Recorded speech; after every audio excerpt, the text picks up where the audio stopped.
Welcome back. Visakha mayor అవిశ్వాస తీర్మానంపై YCP నేతలు ఒక్కొక్కరుగా స్పందిస్తున్నారు. కూటమి సర్కార్ తీరుపై మాజీ మంత్రి కన్నబాబు నిప్పులు చెరిగారు.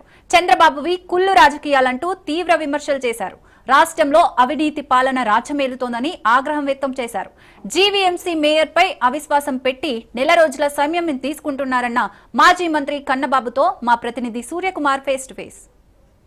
విశాఖపట్నం జీవీఎంసీ మేయర్ పీఠం అయితే ఈరోజు కోర్టుని వారి నాయకులందరూ కూడా కైవసం చేసుకోవడానికి అయితే ఎన్నో పుణ్యాగాలు పన్నారనే విషయాన్ని అయితే మనతో పాటు వైసీపీ ఉత్తరాంధ్ర రీజనల్ కోఆర్డినేటర్ అయిన కన్నబాబు అయితే తెలియజేయడం జరుగుతుంది. అసలు ఏం జరిగింది, అసలు వైసీపీ కార్పొరేటర్లు అందరూ ఎందుకు ఒకసారిగా మారిపోయారు, అసలు ఏం జరిగింది విషయం అయితే అతను నాకు చెప్తుంది.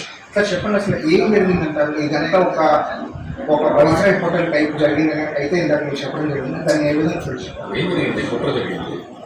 చంద్రబాబు నాయుడు గారు అధికారం వచ్చింది కాబట్టి అధికారాన్ని ఎరచూపి భయపెట్టి ప్రలోభం పెట్టి భయభ్రాంతులు చేసి లేదా ఇంకేదో ఇస్తామో చేస్తామో అబద్ధాలు చెప్పి ఎలాగైతే సూపర్ 6 చెప్పాడో అలాగే వీళ్ళకి కూడా చాలా చెప్తుంటాడు. మా కార్పొరేటర్లకి పోయిన అందరూ ప్రలోభపడి వెళ్ళిపోయారు. అయినా సరే చావు తప్పి కన్నులు లొట్టపోయినట్టుగా బొటాబొట్టిగా 74 కావాలంటే 74 దగ్గర ఆగి గట్టెక్కిన ఫీలింగ్తో ఇవాళ ఏదో విజయం సాధించామని వాళ్ళందరూ భుజాలు చదువుకుంటున్నారు. ఇది మేమైతే వాళ్ళ వైఫల్యంగానే చూస్తాం. ఇదేమి విజయం కాదు, వాళ్ళకి నైతిక విజయం మాదే. వైఎస్ఆర్ పార్టీదే నైతిక విజయం. ప్రజల విశ్వాసం మేము కోల్పోలేదు. టెక్నికల్గా అవిశ్వాస తీర్మానంలో మా మేయర్ పదవి పోయి వచ్చినాయి.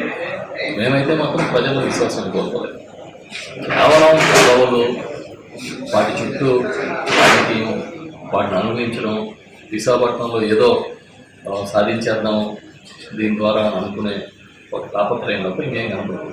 చంద్రబాబు నాయుడు గారు లేదంటే జనసేన పార్టీ లేకపోతే బీజేపీ ఇంతమంది కలిపి కుట్రలు చేసి స్పెషల్ ఫ్లైట్లు పెట్టి హెలికాప్టర్లు పెట్టి బెదిరించి దేశాల్లో క్యాంపులు పెట్టి ఇన్ని చేస్తే ఏం చేయగలిగారు? 74 కావాలంటే 74 దగ్గర ఆగారు. ఒక్కటి తగ్గిందనుకోండి అయిపోయినది కదా.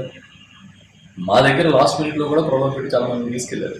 వాళ్ళ ఆస్తుల మీదకి వస్తామని, వాళ్ళ ఇల్లు పడగొడతామని, వాళ్ళ లైసెన్సులు క్యాన్సిల్ చేస్తామని, వాళ్ళ వ్యాపారాలు దెబ్బతీస్తామని రకరకాల చెబితే అది తట్టుకోలేక కొంతమంది వెళ్ళారు. సార్, ముఖ్యంగా నిత్యాన్ని చేయడంతో జరిగింది 58 కోట్లకు సంబంధించి వాళ్ళపైన ఒకవేళ ధిక్కరించిన వాళ్ళపై ఖచ్చితంగా చట్టపరంగా చర్యలు తీసుకోవాలి. ఎలక్షన్ కమిషన్కి ఆల్రెడీ ప్రిసైడింగ్ ఆఫీసర్కి కంప్లైంట్ మార్నింగ్ ఇచ్చారు. ఎలక్షన్ కమిషన్కి వెళ్తుంది. తీసుకోకపోతే న్యాయస్థానాన్ని ఆశ్రయిస్తాం. ఖచ్చితంగా ఇప్పుడు ఎవరైతే వైఎస్ఆర్ పార్టీలో గెలిచి వాళ్ళు ఇవాళ వైఎస్ఆర్ పార్టీని ఆదేశాలను ధిక్కరించారో వాళ్ళకైతే మాత్రం అనుభవించే వరకు చెప్పేశారు కదా సార్. అసలు మీరు ఎటువంటి యాక్షన్ తీసుకోబోతున్నారు? రేపటి నుండి ఎటువంటి యాక్షన్ ప్లాన్ అనుకుంటున్నారు? యాక్షన్ ప్లాన్ కాదండి, మేము ఇవాళ ప్రతిపక్షంలో ఉన్నాం రాష్ట్రంలో, అంతే కదా. ఆ ప్రతిపక్ష పాత్రను ఇక్కడ కూడా పోషిస్తాం. 3.5 నెలల నుంచి కార్పొరేషన్కి కమిషనర్ వేయలేని వాళ్ళు కూడా ఇవాళ అవిశ్వాస తీర్మానం గెలిచామని చెప్పి పెద్ద పెద్ద కబుర్లు చెప్తుంటే వైఎస్ఆర్ పార్టీ ఎంత నిజాయితీగా పనిచేస్తుందో, తెలుగుదేశం కూటమి ప్రభుత్వం ఎలా ఉందనేది ప్రజలకు అర్థం కదా. ఇక్కడ ఉన్న సమాచారం అయితే ప్రస్తుతం ఈ యొక్క పార్టీలకు సంబంధించి చెప్పండి, అసలు ఎలా చూస్తుంటారు? ఇదంతా విధంగా ఉంది. కార్పొరేటర్స్ అలా వైస్రాయ్ హోటల్ లైఫ్లో ఇక్కడ కూడా శాంతాలు ఆలోచించారు. దాన్ని ఏదైతే చంద్రబాబు నాయుడు గారు రాజకీయ జీవితం మొత్తం కూడా ఆయన రాజకీయ జీవితం ప్రారంభించిన నాటి నుంచి ఈరోజు వరకు అధికారాన్ని చేపట్టడం అనేది కుట్రలు కుతంత్రాలతోనే ఆయన వ్యవహార శైలి అంతా ఉంటుంది. ఇవాళ కార్పొరేషన్లో మెజారిటీ కార్పొరేటర్లు వైఎస్ఆర్ కాంగ్రెస్ పార్టీ కార్పొరేటర్. కూటమికి అసలు బలం లేదు. బలం లేదని తెలిసి కూడా అవిశ్వాస తీర్మానం పెట్టాలని డెమోక్రసీలో ఆలోచించే పెద్దలు ఈ విధంగా గుర్తించాలి. అసలు డెమోక్రసీలో చంద్రబాబు నాయుడు గారికి కూటమి నాయకులకి నమ్మకం ఉందా, గౌరవం ఉందా? చాలా దురదృష్టమైన సంగతి.